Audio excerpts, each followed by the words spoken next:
Me? Yes, ma'am, and I've got us recording. We're recording. All right, we're live, everyone. Good morning. Good morning. Hope you've had a chance to get a cup of coffee or snacks. Please feel free to get up and refill your cup if you're here in the room. And if you are virtual, thanks for joining us, either for today or if you've been with us for the last couple of days. Thanks for coming back. I'm Alexandra Pickett. I am the Director of Online Teaching at SUNY Online, and I'm very pleased to welcome you to the 26th Annual SUNY Online Summit. It's the 26th year that we have been doing this event. We've been streaming it live since 2008, and it is, I think, the fourth SUNY Online when it's been labeled SUNY Online Summit. We have been rebranded a few times, but I think this is the fourth one that's SUNY Online. So very, very happy to be here with you virtually. And so for our virtual folks, if you wouldn't mind introducing yourselves in the chat, where you are, what institution you're with, what your role is, and maybe, what the temperature is. It's actually chilly here, but not as chilly as it could be. And it's not snowing right now in Syracuse, so that's always good. And then for us here in the room, just wondering how many of you are faculty in the room, and how many of you might also be administrators, and how many might be instructional designers or play some sort of a support role for either faculty or students. Are there any students in the room? I'm a student. Okay, so who else? Is there someone else? Librarian, help desk, technical support, anyone else in the room? And if you're online and playing along, put your role there in the chat. That's awesome. Thank you. So just want to say thank you to our wonderful, diverse community of folks interested in online teaching and learning, and for joining us today. We have a couple of amazing speakers joining us today to talk about issues of interest, I think, to all of us, to learn more about the state of online education in the country today with the Chloe report, and then to talk about federal policies and regulations that are past, present, and future. Our friend Cheryl and Van will be talking with us today. And I had something posted in LinkedIn with the wrong time, Cheryl. I have to fix that. Sorry, I was bleary last night when I was doing that post. But you, our friend Kathe Pelletier, I want to say Pelletier from EDUCAUSE is here to up first. And then we're having our networking session, which we did yesterday at the end of the day, and we're going to do another one today between our two speakers. And then Cheryl and Van will be joining us for the third session to close out the summit. So again, thanks to everyone. Thanks to everyone here in SUNY Online and at the CPD for assisting us to put this event on, to the social media team, to all of the volunteers who contributed in all of the different ways that it takes in order to put on an event like this. We appreciate you all. Of course, I appreciate Dan very much for his continued support of SUNY Online teaching activities and events. And we couldn't do any of what we do without all of you, and also without the support that we get from within our own organization, as well as our collaborating organizations. So thank you. I'm sure I'm leaving something out, but I want to get to our speaker and to our sessions this morning. Again, thanks for everyone for joining. There will be a survey, and it will be posted as soon as I can get online.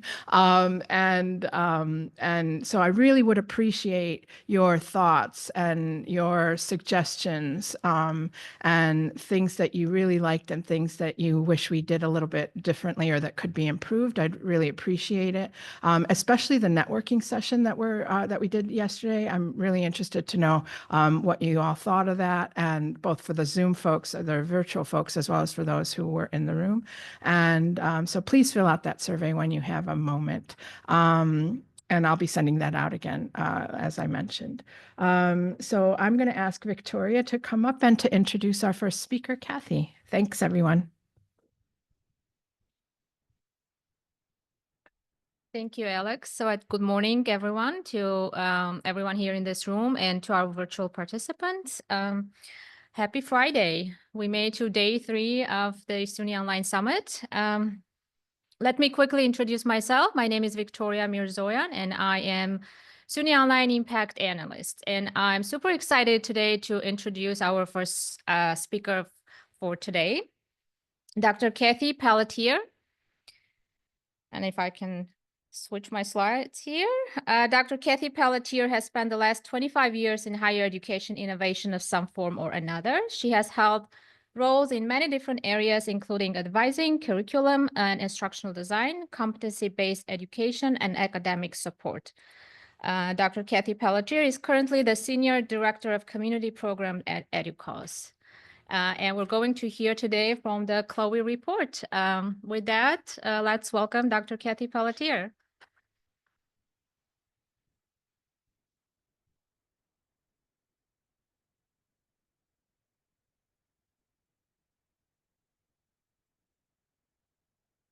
Thanks. That's a great start. I'll do it like this. Thanks, Victoria, and thanks, Alex. And I really appreciate being here today. I started my career in online education, and it's near and dear to my heart. And just sitting at a table for the last 15 minutes or so, it was wonderful to hear all the cross-institution sharing amongst institutions that are very different, perhaps, and have different ways of organizing and just doing it. And so hopefully this really foundational information about online education and just let it go. That really is a great message for today. Hopefully this foundational information from the CLOE report will be helpful to you as you go back home and either work with your chief online officer, the leader of online education at your institution, or your colleagues in instructional design or the library or wherever you sit. If you're not familiar with the CLOE report, we've done this report for, well, 9 years. 9 means 9 years. And it really looks at the landscape of online education. The respondents are typically chief online officers or the leader of online education. So you get that vantage point with this report. Before I tell you too much more, I do want to give some more thank yous. This project really wouldn't be possible without our sponsors. We've got a longtime sponsor and kind of original supporter in iDesign. Science Interactive is a new sponsor at the premium level. We've got a gold sponsor in Archer, which has also been a longtime supporter and our affiliate sponsor of the Online Learning Consortium. We also include an advisory panel of chief online officers and other industry leaders, and they contribute both to the survey design as well as to the analysis of the data and the write-up of the report. So they're kind of riding along with us throughout the process. And then, of course, for those of you who might be chief online officers, hopefully you've contributed to this report. This is where we get our data. And we want to thank you both for the participation in the survey, but also for the generosity. We offer either a gift card or the opportunity to donate the equivalent amount to a school in need of resources. And so last year we saw about $2,000 donated to a school in Illinois for library and school supply materials. And then finally, the authors of this report and our partners. This is a project that originated with Quality Matters and EduVentures, and Bethany and Richard are the co-directors, and they've been along for the ride for the entire 9 years. Eric Fredrickson is our in-house colo who gives us that kind of color commentary and perspective about the questions that we're asking and the way that we're looking at the data. And his view is always really useful for that lens. And then this is actually EDUCAUSE's first year as a partner in this project, and it's been really great to be behind the scenes. And I really want to spotlight my colleague, Janae Robert, who's one of the key authors as well. All right. So today we're going to be talking about the report, and this really is just a taste, and it really is a high level taste. I wanted to give you just a scan of the environment, really. There are a ton more interesting findings, tables, data points, etc. So I encourage you to read the report if you haven't yet. There'll be a link at the end that you can use to get to the report. But I'll be telling you a little bit about who the respondents are just to give you a scan. And then the three main sections that we'll focus on are online strategies and priorities, online revenue, funding, and pricing, and then, of course, AI. Where would we be if we weren't talking about AI?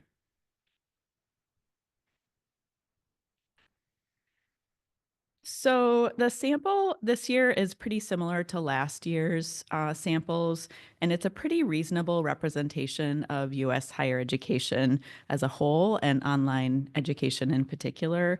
And similar to past years, we see a little bit of an overcounting of public four-year institutions, and we undercount for-profit institutions, and it's close to the proportion of public 2 years and private four-year schools. We see when we look at enrollment of total enrollment and online enrollment, it actually kind of flips a little bit. And we see a little bit of underrepresentation in public 4 years and private and for-profits. And then private 4 years and 2 years are a little bit overrepresented. So it all balances out to a relatively decent representation of higher education.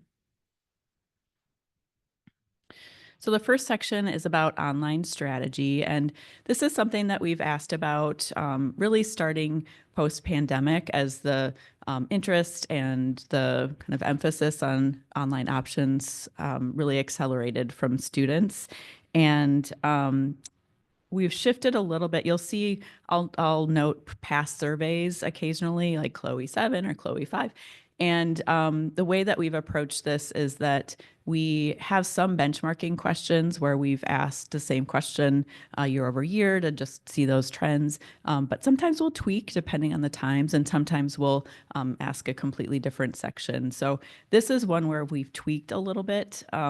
Last year, we asked institutions if their strategy was married to student demand. And this year, we're really trying to connect the goals for online learning with institutional strategy as a whole. So aside from the small percentages that you'll see of the fully online institution, we see about 2% there, and then the 3% at the bottom of folks that are really committed to an on-campus being an on-campus institution. There's this middle chunk in here, and that middle chunk breaks into two smaller chunks. And chunk is a technical term when you're talking about data, just so you know.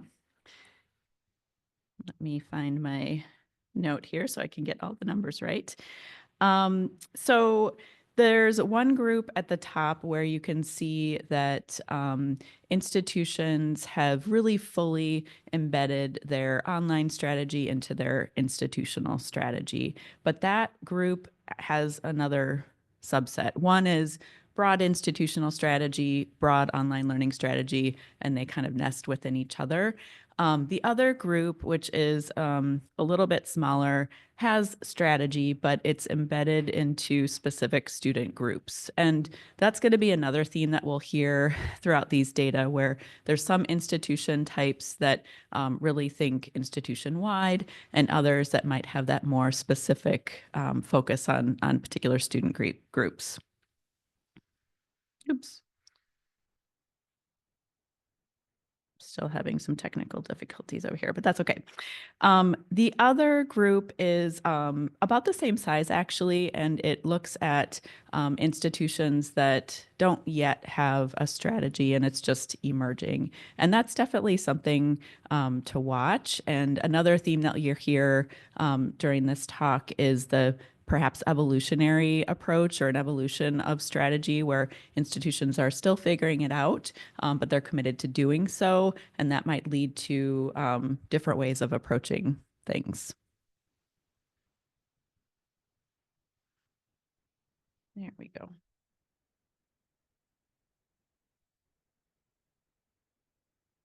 Okay. Here, you'll also see that there's some really interesting differences both by sector and by what we call online enrollment size, and I'll note that throughout the presentation as well. Here we look at the sector of the public, private, and 2- and 4-year institutions.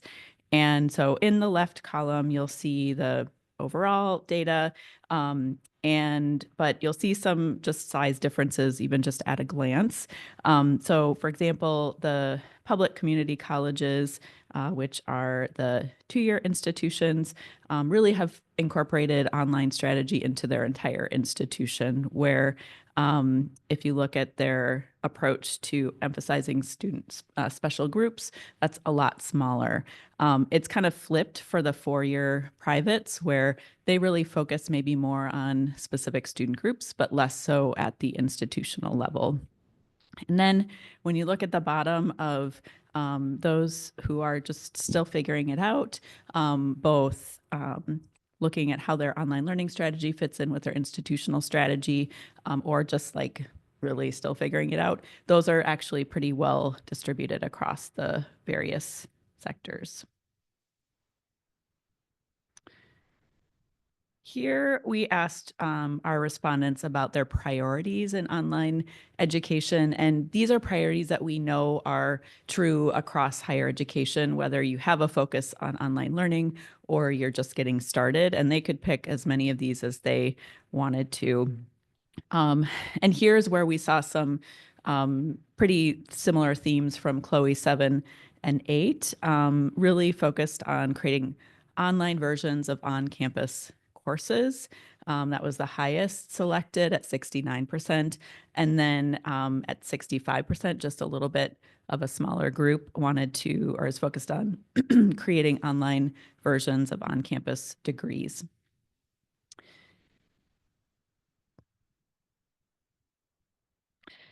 The rest of the responses are below 50%, but still it's pretty evenly distributed.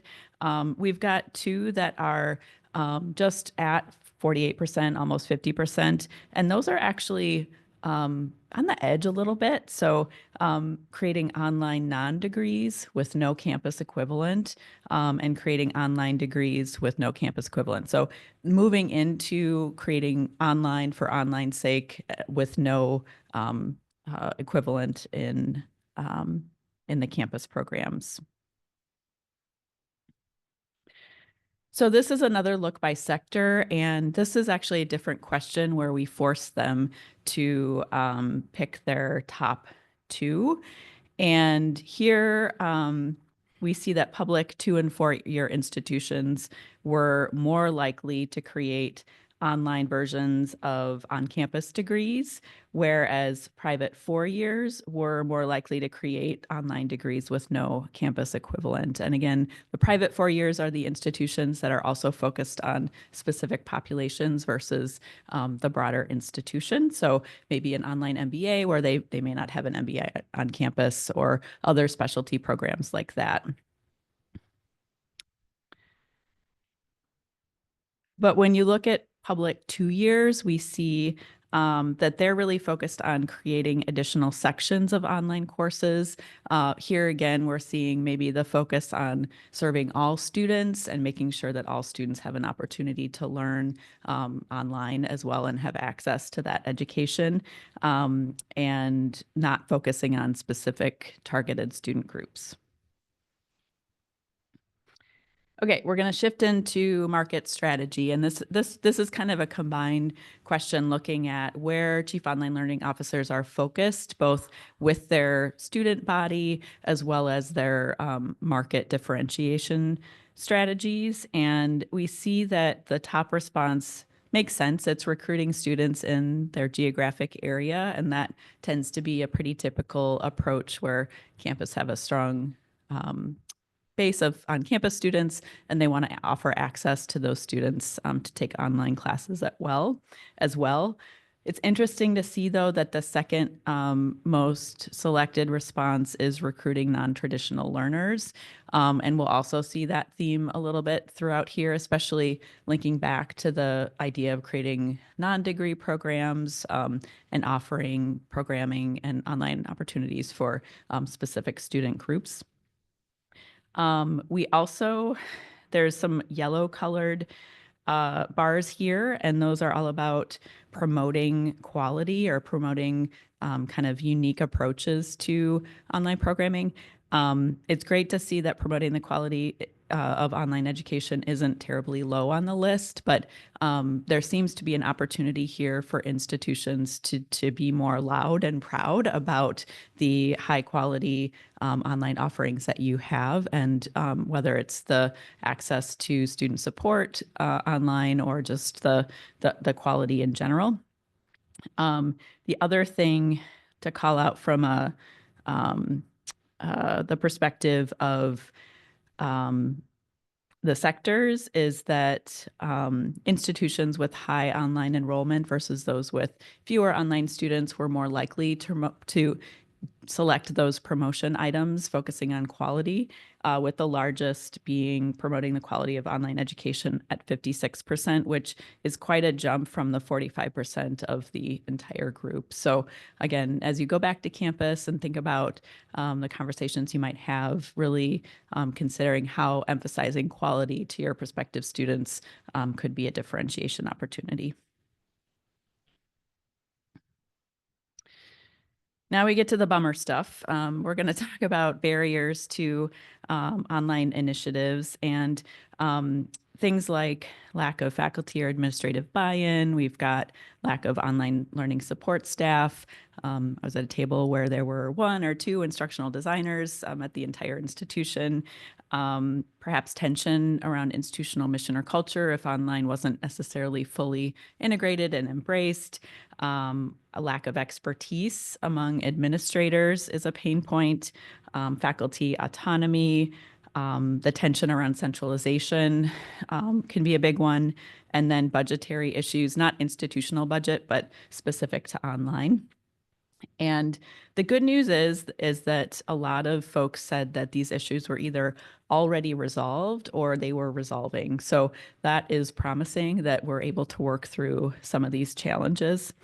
But what I want to call your attention to the unresolvable issues in that third column in red, and things like lack of faculty and administrative buy-in and online learning support staff could be related to budgetary issues. And we also see that budget itself is a pain point. But the highest one in terms of being unresolvable is related to faculty autonomy. Talk about that in the next slide. So we asked in a separate question for people to pick their top issue. So they could only pick one for this one, whereas last one they could pick any and all barriers that they saw. And faculty autonomy came out on top. And you might, I mean, this kind of makes sense as these kinds of issues are just embedded into the dynamics here around maybe faculty are required to do training before teaching an online class, or they have specific approaches to course design that might be different than an on-campus class, or maybe assessment is different, or certainly the tools involved in teaching online can be a barrier. So there are definitely different considerations for this issue online, as there might be on campus, where there still are sometimes faculty autonomy issues. But this also feels like something that gets bigger with scale, where, you know, if you have just a few online classes and a few faculty, especially the early adopters, they might be more willing to do extra things or learn new skills or teach differently. But as you start to have more and more scale, those little kind of annoyances become much larger issues. So certainly this is a topic to bring back to campus as well, especially if you're working with faculty who may actually be able to find that balance of autonomy and and the more centralized approach perhaps, or the other issues and tensions that are involved, and pick their brains for, what is it that helps you to balance these things and enable them to be either spokespeople or the voice of for other faculty, but also just walking that balance of respect for faculty autonomy while still promoting quality and the scale of the expected online initiatives. Okay, now we're going to talk about money more specifically, revenue, funding, and pricing. And so we asked about how online programs are considered in terms of a budgetary perspective, whether it was a net revenue generator that went to back to the institution, whether there's variation by program, maybe a net cost, but with the recognition that it was an investment in supporting the institutional mission, or we had other and then NA as well. And you can see the breakdown. And it was actually surprising to me that so many institutions were considering their online programs a net revenue generator.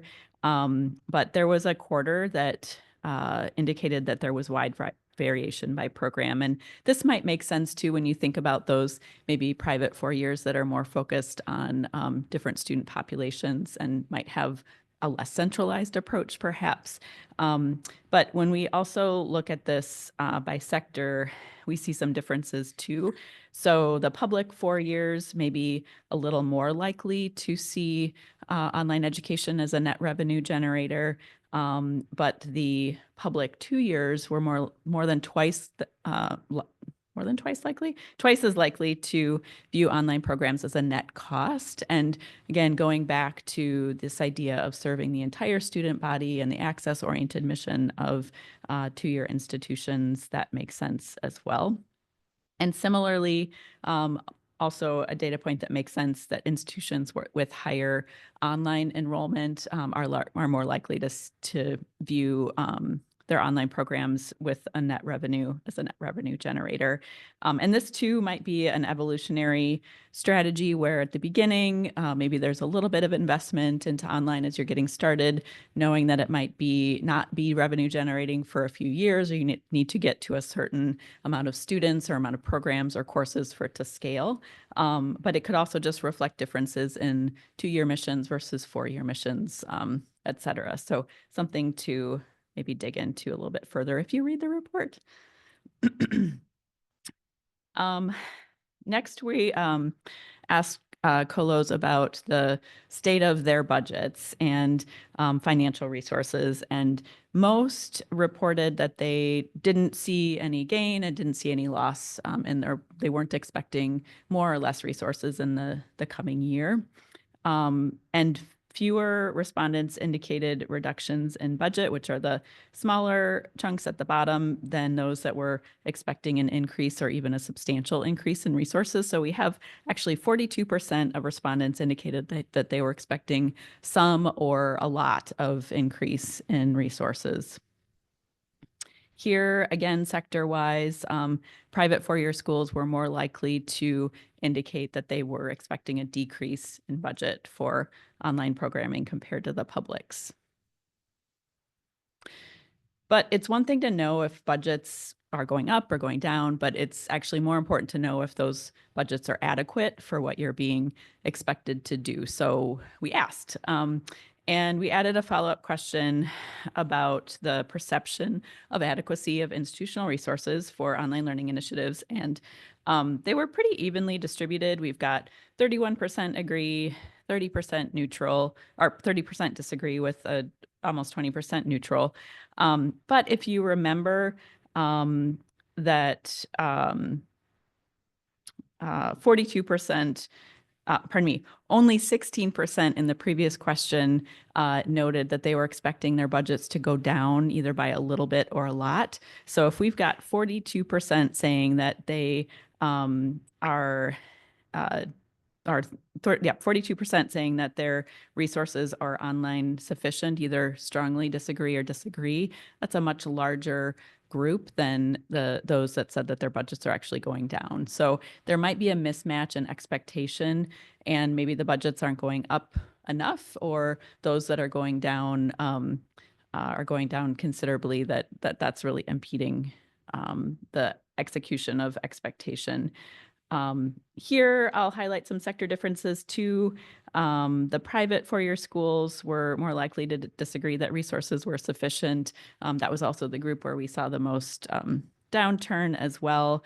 And relative to enrollment, the low and mid online enrollment size institutions, online enrollment size, were more likely to disagree as well. So a really important topic to navigate as you are working on budgets and thinking about access to resources in terms of, matching those with expectations and not just the number that you see and whether that's going up or down from year to year. So on to tuition policy. And this was also interesting to me as well, that half of our respondents indicated that they had standardized tuition, that on-campus tuition and online tuition was exactly the same. And when there were differences, you can see kind of an even distribution of folks who said that their on-campus tuition was higher and those who said that their online tuition was higher. And this is actually still, I don't know, I'm surprised. It's consistent with Chloe 4 and Chloe 6, which were published in 2020 and 2021. So we have, kind of at least a bit of a long tail of history of the standardized tuition approach. And hopefully this data counters public perception about quality of online education and the assumption that there are discounts for the online modality. And this modality independent approach mirrors what we might do on campus, where we have the same cost for a lecture hall, for example, or lecture course, for example, that we do with a small seminar course. Again, really weaving this story into the story about quality and separating the idea of discounted tuition from quality. And we did ask specifically about discounts, and the highest response that you can see here is 44% of folks indicated there was no discount for online programs, and then another 26% that said that their discounting strategy was the same for online and for on-campus courses as well. And then we have a quarter indicating that there's a variety, or it varies by academic unit and program. And here we have some sector differences as well. Two-year publics were less likely to discount, almost twofold compared with the other institutional types as well. All right, the AI section. Just a few high-level findings to point out here. It was really interesting to ask about AI, and so this survey was fielded last spring. And so much has changed even since then and now. And we were really trying to balance the personal perception of chief online officers as well as their thoughts about what might be happening at their institution. And that's always difficult when you're designing a survey, because you want to be able to ask people what they think, but sometimes not everybody has the information that they need to have an informed decision. So we tried to have some questions that were about their personal opinion. And so we kind of have this sentiment type of a flavor of question. And then we have other questions that were more about like what's actually happening on your campus.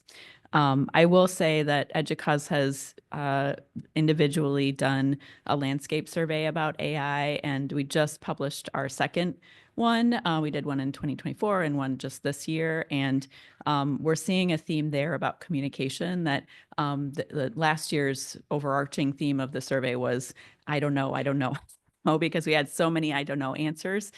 This year that's gone down a little bit less, but there's still a lot of opportunity for cross communication across departments as it relates to AI, not just in online, but overall as well. But for this survey, we did find that respondents are generally positive about AI use for administrative work that wasn't necessarily in the classroom. And they were a little bit less excited about using AI in the classroom for teaching and learning. Folks have started to experiment with AI a little bit for admin work and a little bit for teaching, but not widely. And there's a variety of ways that folks are using AI in the classroom or teaching students to use AI. And then we're also seeing that there is an uptick in those that have either already published policies and guidelines about the use of AI or are working towards that. And that also is some momentum that we're seeing in other studies as well. So the Colo sentiment about AI use in online learning, and this is one of the personal opinion ones, but their sentiment is largely positive. And especially for things like automating administrative tasks. And we specifically asked for purposes other than teaching. We do see a little bit of a downturn for automating administrative tasks for teaching, but it's still pretty positive. And then the next couple items are, I would call them like adjacent to teaching and learning. So automating support or academic support for students, whether it's advising or coaching or tutoring, and then designing instructional content. So still not in the classroom doing the teaching. And then finally, the using AI directly with students, the bottom row here, the proportion of respondents who feel positive about this drops to just about half. But what's also interesting about this one is that there's not a significant negative sentiment. There's just a lot of neutrality or maybe a not yet, I'm not sure yet.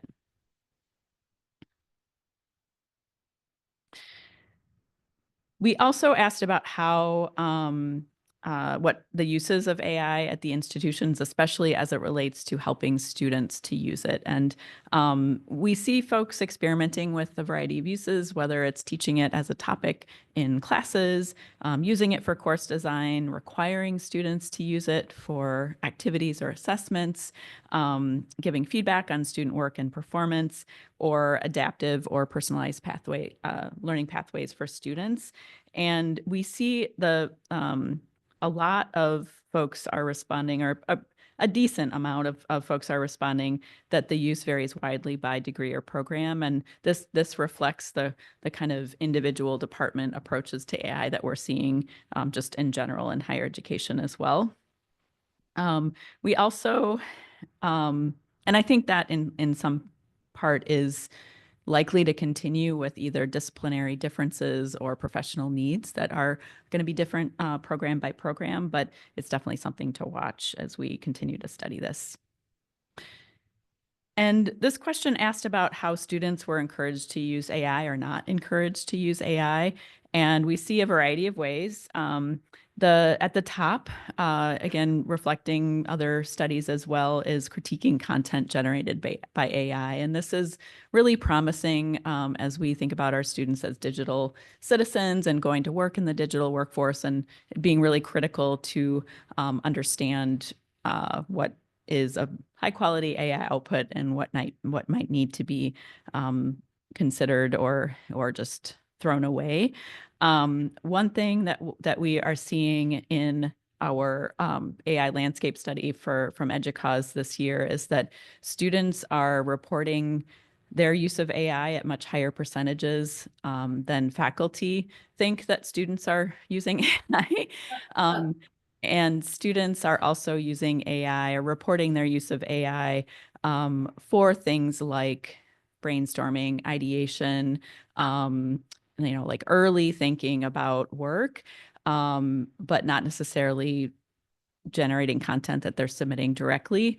And this could be that that's actually how they're using AI, or it could be that they just don't want to tell us how they're using AI. So there's more to learn there too. But I do want to draw your attention to the bottom of this particular list where we see that there are 6% of folks that indicated that students are being actively discouraged from using AI in their coursework. And this actually has been a downward trend over the last few years. More institutions or more courses or more faculty were discouraging and not allowing the use of AI in classes, and that number is getting smaller.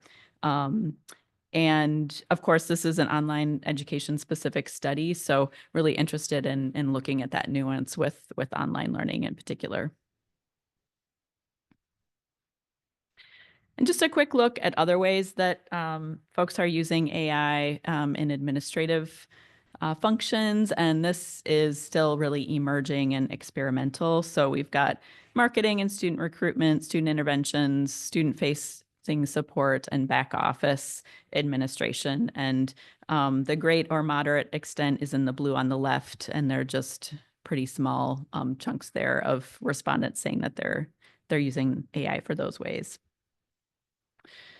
And finally, as I mentioned earlier, most institutions are at least working on publishing policies and guidelines at the institutional level for AI, but we only see that 35% of respondents have such policies already published. And that particular data point, 35% of respondents saying that their institution has published policies and guidelines, is part of an upward trend that over the last year, we really have seen an uptick. Last year in our landscape study, there was a fraction, a tiny, tiny fraction of folks saying that they had published policies on AI, and that number is increasing steadily. But it's also important to emphasize that 40% or a plurality here are discussing policies, but none are published. And so there's a lot of work to do on that, obviously. And this is a space where a lot of institutions are getting momentum by building on existing policies, recognizing that guidelines might be sufficient, giving faculty agency to have individual approaches in their classes, et cetera, and not having to take a step back and start with a blank sheet of paper and create an AI policy at their institution. So if you have not read or have accessed the Chloe 9 report, there's a QR code here and a link as well. We do have some other sections. I mentioned third-party services and regular and substantive interaction are two that I didn't mention, in part because Cheryl and Van are going to be talking about policy more specifically, and in part because when we did this survey, we were in a different administration, and things are changing, and the energy that was happening at the time is less relevant now. So you can look at those for that kind of historic marker, but things might look a little bit different going forward. I think I mentioned that Chloe 10 survey is still open. If you are a Chief Online Learning Officer and have not yet completed the survey, please email research@qualitymatters.org, and we will get you your own personal link to take the survey. We really would love as much input and participation as we can get.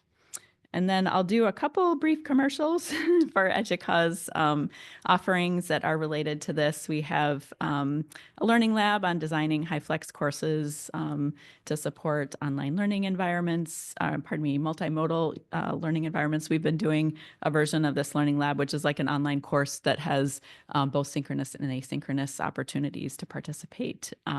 That's about 3 or 4 weeks long. We've been running this one for quite a while, and it's been really successful. We also have a longer program called Digital Learning Leaders Institute, and that's for anybody working in digital learning, whether you're a Chief Online Learning Officer or a manager, or even, like I know instructional designers often have a lot of influence and responsibility at institutions. And so this is a great one for you as well. And then finally, our landscape study, which was just published a couple weeks ago. And with that, I would love to take any questions, and I'll open up the Zoom so I can make sure to see the chat there.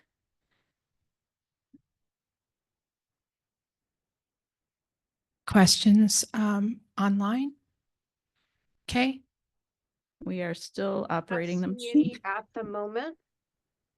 Okay. All right. How about in the room? Hey, Jeremy.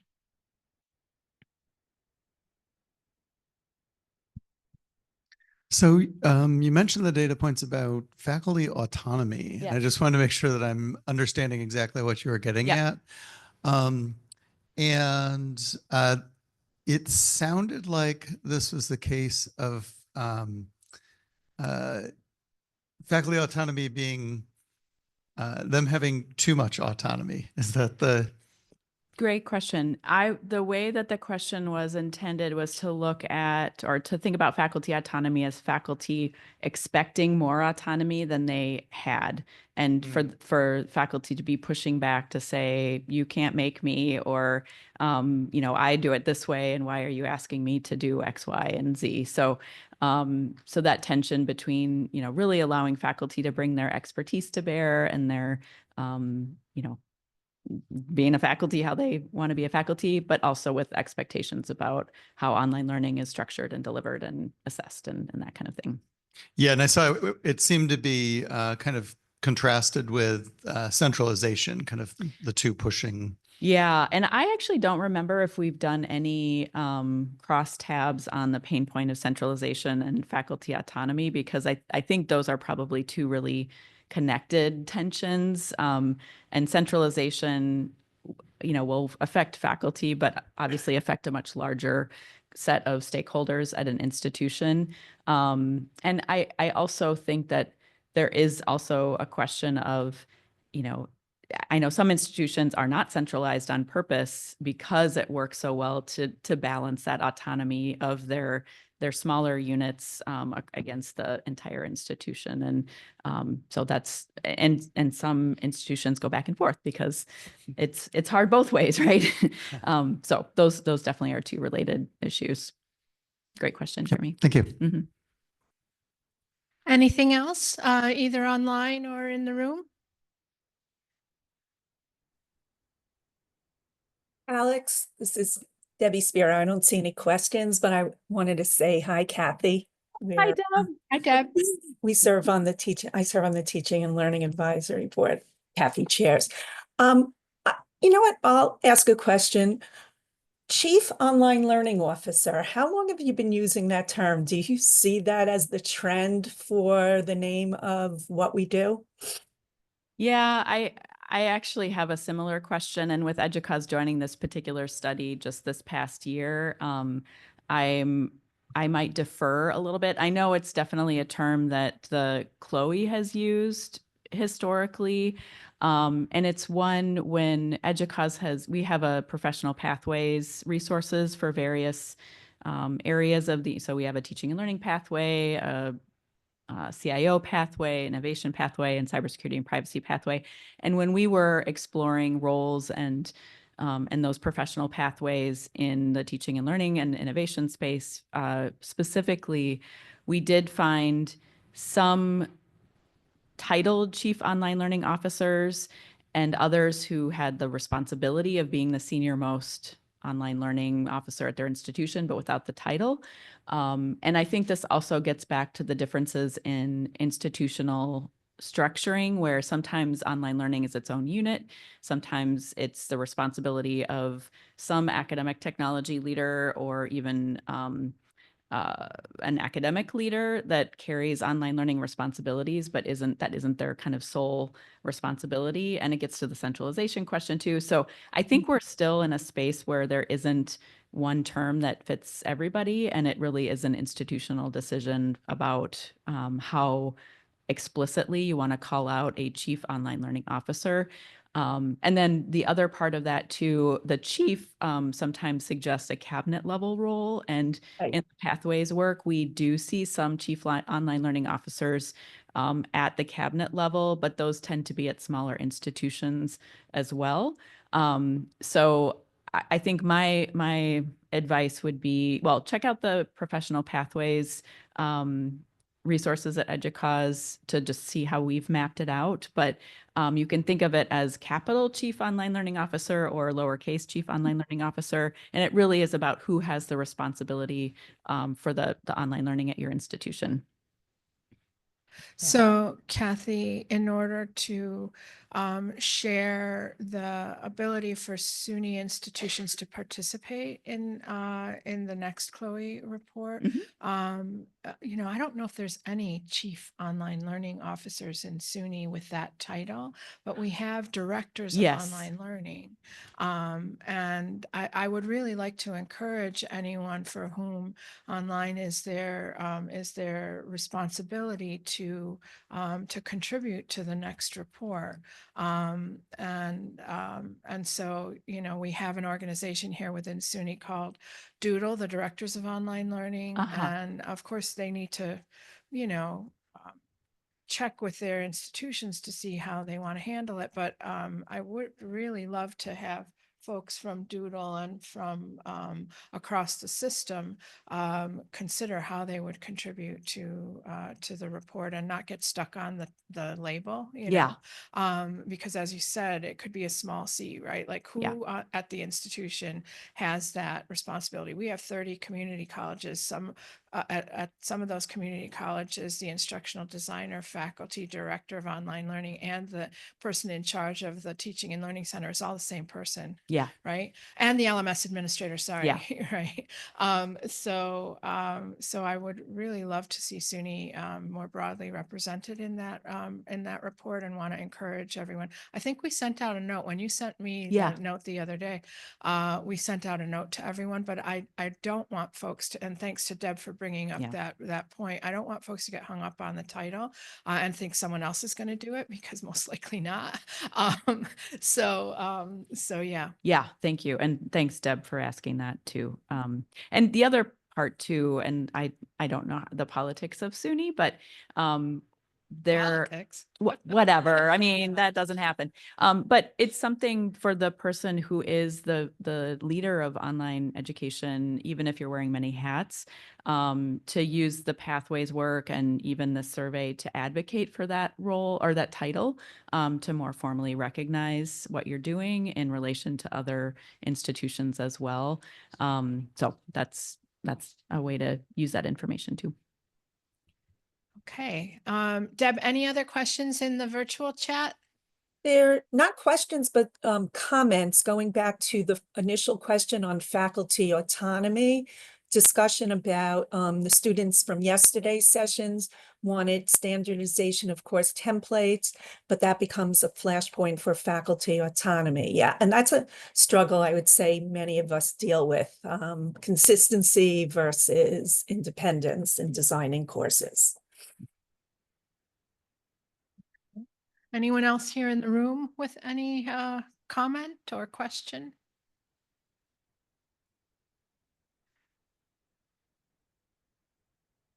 Okay. All right. So I thank you so much, Kathe. Yeah, that my was pleasure. a wonderful overview of. Thank you. Thank you. I know Kathe is going to be here for the rest of the morning with us, and will be participating in the next activity that we have coming up. And so I'd like to have us take a break so that we can stop the recording for this session and set up for the next session, which will be another networking session similarly to what we did yesterday at the end of the day. If you weren't here yesterday, we're going to do this again. And so for our Zoom folks, there will be breakout rooms set up that you can join based on a role. And so, you know, if you did this yesterday, you could choose a different role today if you want, depending on your interest and how many hats you wear.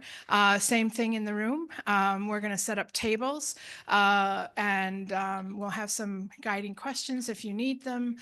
We have some folks who have been identified as moderators of the different tables to facilitate the discussion, but also feel free to make your own group if you would rather do that instead of going by the roll.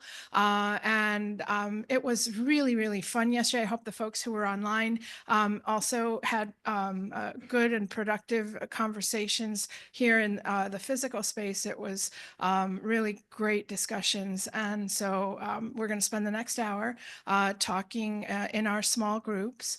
And then coming up at 11:30 is Van Davis and Cheryl Dowd from WCET, who will be talking to us about federal regulations, past, present, and future. And so please come back for that or stay tuned for that. And then also, I just wanted to mention in the survey that we are pushing out related to the summit to please let us know what you thought about these networking sessions that that we did this time for the first time. So really appreciate everyone, and enjoy your small groups, and we'll be back in an hour for Van Davis and Cheryl Dowd with WCET for the last session of the summit. Thanks, everyone.